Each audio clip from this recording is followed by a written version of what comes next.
Hello guys! Welcome back to my channel. This is Blissful. Ngayon tayo ay gagawa ng puto ala Goldilocks kasi nga baboonin natin bukas para sa ating tayo ay magha-hiking o diba? Magbabaon tayo ng puto gawang lutong bahay. Ayan.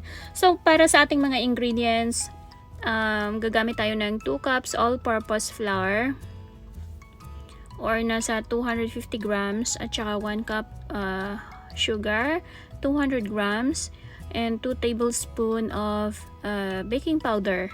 So, i-save mo sila and then set aside. Para naman sa ating mga liquid na mga ingredients, 1 3/4 cups of water or pwede kang gumamit ng gatas or gata.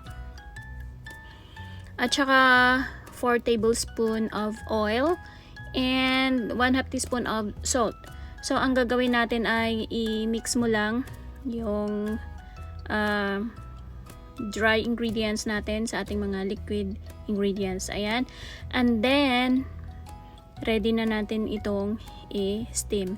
So, gagamit tayo kasi meron tayong dahon. Alam nyo naman siguro sa mga previous ko na videos kung saan nanggaling yung ating dahon. So, meron pa tayong sobra kaya gamitin natin sa ating puto.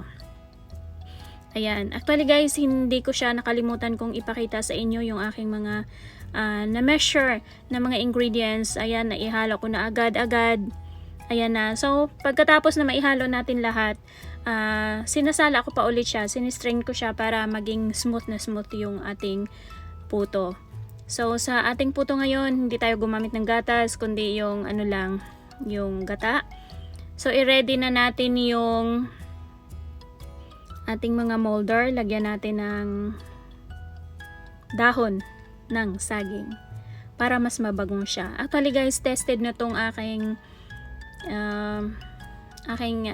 recipe na to ng puto. So nakailang gawa na ako. Minsan nilalagyan ko din ng cheese, parang puto cheese kasi ala Goldilocks nga. So masarap talaga yan. So ayan guys, abangan ang susunod na steps. Ayan.